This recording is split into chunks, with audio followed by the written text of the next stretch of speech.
पार पडलेली आहे. बैठकीत काय एकंदरीत चर्चा झालेली आहे? पक्षाच्या बैठकीमध्ये प्रामुख्याने SIR आणि त्याचबरोबर ती पुढच्या कालावधीमध्ये पक्षाचं संघटन मजबूत करण्याच्या दृष्टिकोनातून काही वेगवेगळे संघटनात्मक उपक्रम हातामध्ये घेणं आणि एक व्यापक महाराष्ट्रवादी पक्षाच्या उभारणीच्या दृष्टिकोनातून वेगवेगळ्या विषयावरती आम्ही त्या ठिकाणी चर्चा केली. खरं तर आम्ही गेल्या आठवड्यात भेटणार होतो, परंतु माझ्याही काही स्टँडिंग कमिटीच्या बैठका होत्या, इतरही आदरणीय आमच्या राष्ट्रीय अध्यक्षांच्या सुद्धा काही बैठका होत्या. पण आज सर्वांच्या सोयीची वेळ त्या ठिकाणी झाली आणि त्याच्यातून आम्ही एक व्यापक अर्थाने पक्षाच्या संघटनेच्या पुढच्या मजबूतीच्या दृष्टिकोनातून अनेक पात्यांच्यावरती त्या ठिकाणी चर्चा केली आणि मग तशाच पद्धतीचा एक आराखडा तयार आम्ही करू, त्याच्याबद्दलची सुद्धा पुन्हा एकदा चर्चा करू आणि मग सविस्तरपणाने त्याची अंमलबजावणी करत अगदी विदर्भ असेल, पूर्व पश्चिम, मराठवाडा, उत्तर महाराष्ट्र, कोकण, त्याचबरोबर पश्चिम महाराष्ट्र आणि मुंबई शहर या सगळ्या संदर्भामध्ये संघटनात्मक गती देण्याच्या दृष्टीतून आम्ही कामाला लागणार आहोत. महामंडळाच्या वाटपाच्या अनुषंगानं बैठका पार पडत आहेत. आज काही या बैठकीत नाही, त्या संदर्भातली माहिती देण्यामध्ये आली, कारण त्या ज्या काही समन्वय समितीच्या बैठका होत्या त्याच्यामध्ये नेमकी जो काय रेशो ठरलेला आहे त्याची माहिती अध्यक्ष म्हणून मला सुरुवातीलाही होती, आमच्या अन्य सहकाऱ्यांसुद्धा त्या ठिकाणी होती, ती आज त्या ठिकाणी देण्यामध्ये आली. त्यामध्ये जी काय वर्गवारी करण्यात आलेली आहे की अवर्ग महामंडळ कुठली, ब वर्ग कुठली, क वर्ग कुठली, त्याही संदर्भामध्ये आम्ही चर्चा केली. सर, आपल्या मंत्रिमंडळातली काही खाती जे रिकामी आहेत, त्याचबरोबर चर्चा खूप आहे मंत्रिमंडळ बदलाची, या अनुषंगाने काही चर्चा झाली?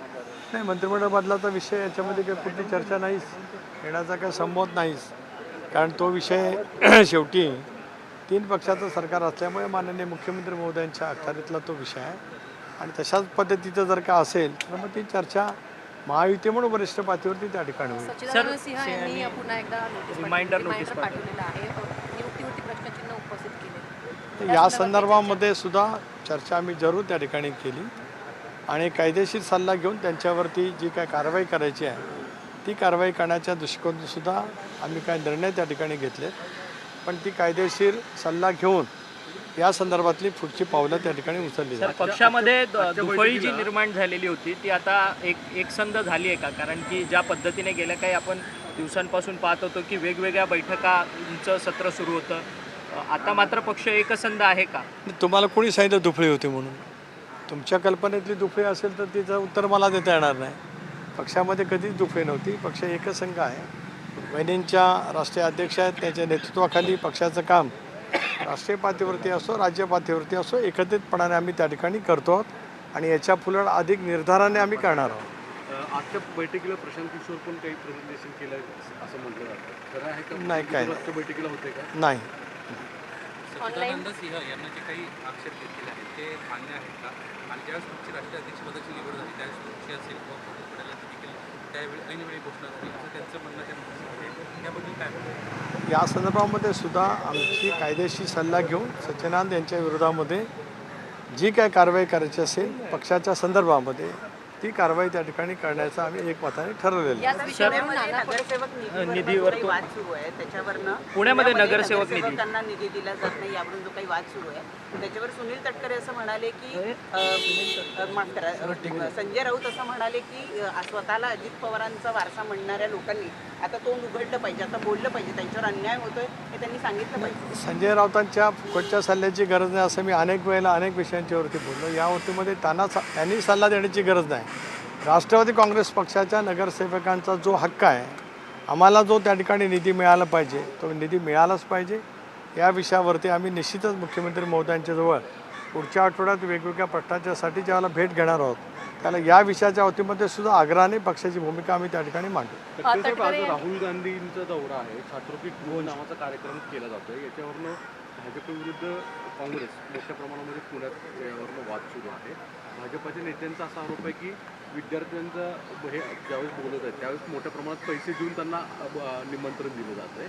तुम्ही या संपूर्ण प्रकरणाकडे जेनजी आंदोलनानंतर कशा स्वरूपात पाहता? नाही, एक असं आहे की भारतीय जनता पक्ष आणि काँग्रेस आहे पक्ष यांचं जे काही या विषयावरती काय चालू असेल तर तो त्यांच्या पातळीवरचा विषय आहे. एक बाब नक्की आहे की जो NDA म्हणून आम्ही त्यावेळेला स्पष्ट केले, त्याला या संदर्भातलं विधेयक आलं लोकसभेमध्ये, त्यावेळेला राष्ट्रवादी काँग्रेस पक्षाची भूमिका मी लोकसभेमध्ये मांडली, राष्ट्रवादी काँग्रेस पक्षाची भूमिका राज्यसभेमध्ये प्रफुल्ल पटेल यांनी मांडली.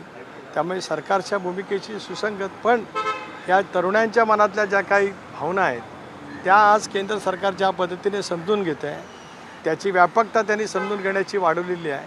हे निश्चितच उद्याच्या देशाच्या दृष्टिकोनातून अत्यंत योग्य पद्धतीने त्या ठिकाणी वाटचाल होते आहे. परंतु बीड जिल्ह्यामधून बीडच्या पंचायत समितीमधून असे एक आदेश तिथल्या मुख्याधिकाऱ्यांनी दिलेले आहेत की तिथे कुठल्याही शाळांची पाहणी जिल्हा परिषदेच्या अंतर्गत करू नये. यामागचं प्रमुख कारण असं सांगितलं जातं की अभिजित दिपकेंनी आंदोलनाची भूमिका घेतलेली जिल्हा परिषद शाळेच्या दर्जावरनं, आणि प्रशासनाची भूमिका अशी आहे की शाळेचे जे संबंधित व्यक्ती नाही आहे ते अचानक व्हिजिट देतील आणि व्हिडिओ काढतील तर ते जाहीर धरले जाणार नाही. हा विषय संपूर्ण महाराष्ट्रामध्ये आता परत एकदा चर्चेत होणार आहे की जिल्हा परिषदेच्या शाळा असतील त्याचा दर्जा, आणि त्याच्यावरनं जर कोणी हे विषय समोर मांडत असेल तर. नाही, मला बीड तालुक्यात जिल्ह्यातल्या कुठल्या तालुक्यामध्ये BDOने का आदेश केलेत याची मला माहिती नाही, पण जिल्हा परिषदेच्या प्राथमिक शाळा असतील, नगरपालिकेच्या ज्या काही शाळा आहेत त्याच्यातला गुणवत्ता, शैक्षणिक गुणवत्ता असेल किंवा त्याच्यातली एकंदरीत व्यवस्था असेल ती चांगली असली पाहिजे असा आग्रह महायुतीच्या सरकारचा यापूर्वी राहिला. जिल्हा नियोजन मंडळातून याच्यासाठी मोठ्या प्रमाणावरचा निधीसुद्धा दिला जातो. गुणवत्ता राखण्यासाठी प्रयत्न शासन पातळीवरती होत आहेत.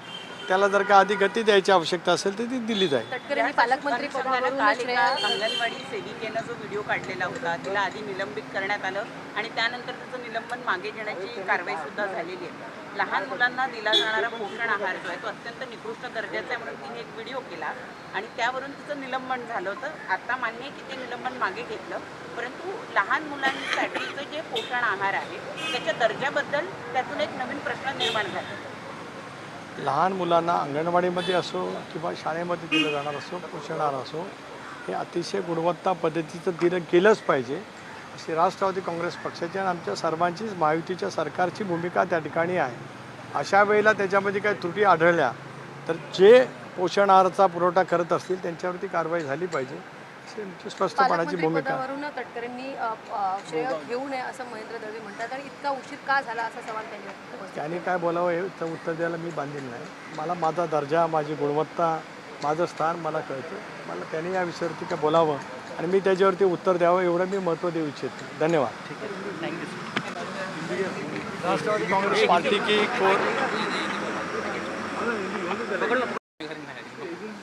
संघटित जे काही सर आज आपकी बैठक हुई है। राष्ट्रवादी कांग्रेस पार्टी कोर ग्रुप की बैठक यहाँ पे हो गई. हमारे राष्ट्रीय अध्यक्ष सुनेत्रा बहनी पवार उनके नेतृत्व में हम सारे लोग, सारे सहकारी वहाँ पे बैठे थे. आने वाले दिनों में पार्टी का विस्तार संगठनात्मक तौर से करने के लिए, चाहे वो SR की प्रक्रिया हो, उसके बाद जिला परिषद के चुनाव आने वाले हैं, इसके लिए पार्टी एक रोड मैप बनाने जा रही है. उसके ऊपर हमने विस्तृत तरह से बहस की.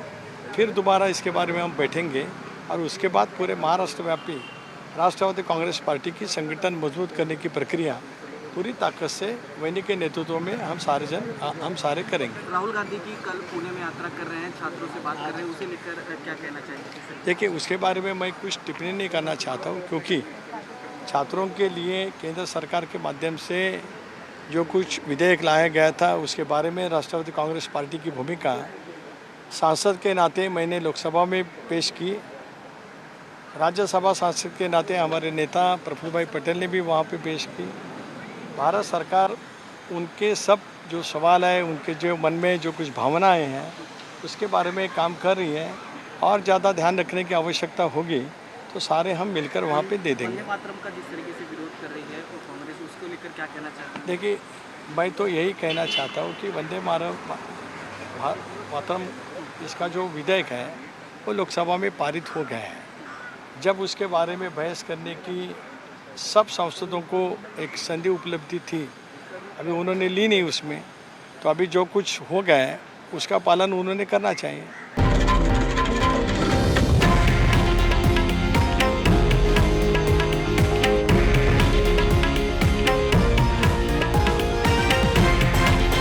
हे आहे देशातील नंबर 1 न्यूज नेटवर्क आणि आपण पाहत आहात TV9 मराठी, एकमेव.